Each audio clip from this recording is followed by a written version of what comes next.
Hey everyone, welcome. My name is Wayne Dillon. I'm thrilled to be with you here today to talk on a very important topic, that being how to coordinate your shorts with your shirt and tie. Actually, folks, we're here today to talk about music learning in a virtual setting. My session is entitled From Obstacle to Opportunity. And like many of you, I sat many nights on my balcony trying to come to terms with how this program was going to be reimagined when we return to school. We're still in a 100% virtual setting here in New Jersey, but I remember those early days of planning for blended, in-person, and virtual, as many of you did. My first step was to reach out to the students. I remember in late March, early April, when we were virtual, to just try to get a sense of the virtual band room, anything where there was a sense of community, and reach out. How are you? How are you doing? We're going to play music. We're going to make this happen, and get their input as far as what did they want to work on? What were the things that, that we maybe didn't spend enough time on that could make their experience richer?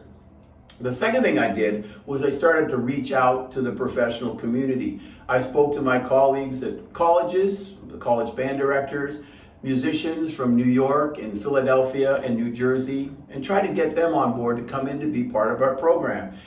And I have to tell you, I found it pretty easy to get those folks to come in and be part of our team sessions.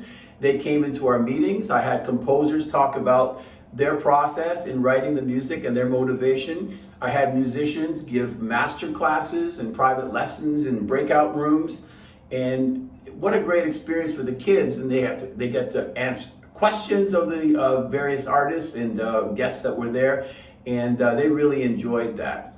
Then we start to look at, well, what are the things that maybe we don't spend enough time on? Areas like improvisation and music theory, solo and small ensemble playing. And then we looked at, well, how are we going to do that in the virtual setting? Now, at the end of the video, I'm going to provide a list of some of the resources that I'm going to talk about here, but I do want to touch on some of them because some of them we're using now, and some of them I'm sure you're using as well. One of the first things we did with the program when we got back in session was create a YouTube channel for our high school. I used a lot of the folks that had come in to work with the kids, whether in a master class situation or private lessons, some college directors, and we have most, if not all, instruments covered. And students have their compositions and their performances as well on the channel. If you're interested in checking that out as a resource, you can find that on YouTube at Wayne Dillon Music. I've had great results using Flipgrid. That's could be found at flipgrid.com. I'm sure many of you have used it. If you haven't, it's a great resource for student performances, for their tests that you can evaluate. You can give them feedback. You can put the score right on the program. And another cool feature about the Flipgrid is that there's an experience section, and you can actually create your own videos that can be published and used by other educators. So definitely worth checking into. The Acapella App was one that I started experimenting personally with my own playing, and we were able to get the school administration to get us the premium package and the license for that. That allows the students to play up to 10 minutes on their videos, and they can play in a sextet, an octet. So a great way to get them playing as in smaller groups. Band Lab is one I just started getting into, and again, that's a cool collaboration effort, as Acapella is, where the students can record tracks. They can go inside the studio. It is a DAW, so it's a digital audio workstation. They can edit the work, they can add reverb, they can change the sounds, and again, most importantly, they can share that and collaborate with other students. As I mentioned earlier, we have a band app that we use, which is great for communication. So if you don't use something like that, I highly recommend utilizing something where you can continue the communication with the students. With a lot of the files, some people use different programs to move files. I have found great results with WeTransfer.com. If you haven't checked that out, it handles large files. All the students need is an email, and they can get you the music. JohnMcAllistermusic.com, what a great find that was. He's a saint, this man.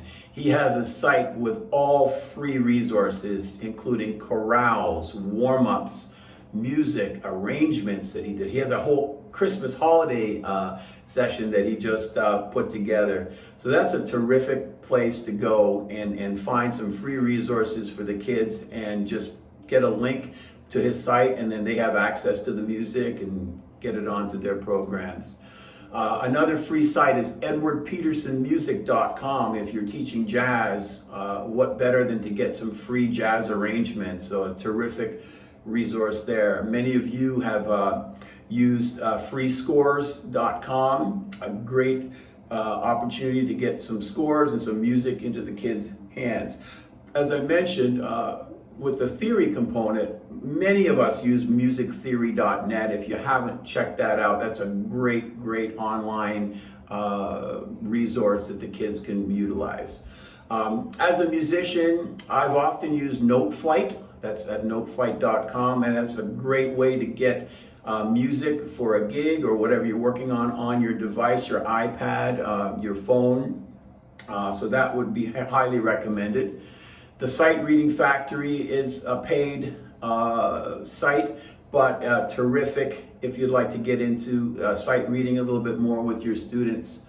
Upbeatmusic.com is similar to Acapella. There's a free version, and then obviously you can pay if you'd like the premium version. Musicteach.net, another great resource for music educators. I found that on YouTube, the music TED Talks are fantastic. They're varied and utilize some terrific performances and discussions in various areas of music.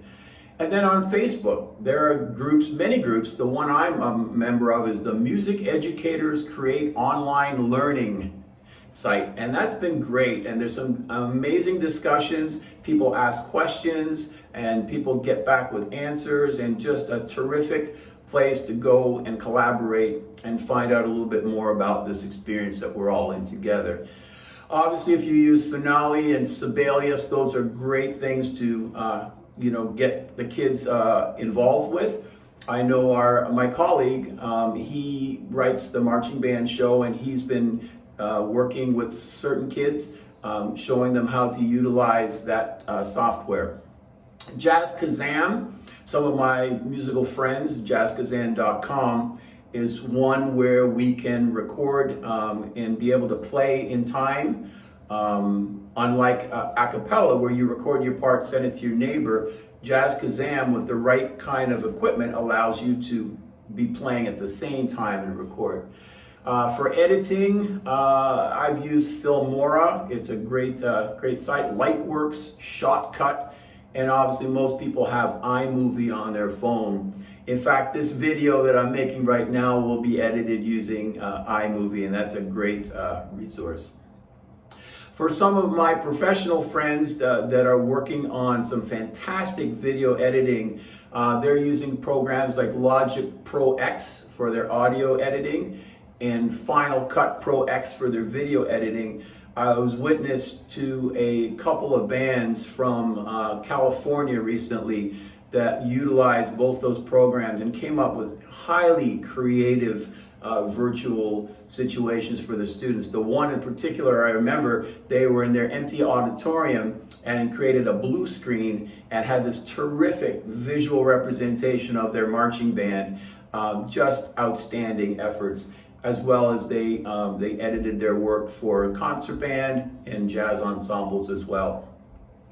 So in conclusion, folks, we are living through something that's unprecedented in our time, but I think if we continue to prioritize the importance of students learning and making it an engaging and rich experience for them, that we're going to create a fantastic opportunity for their musical learning.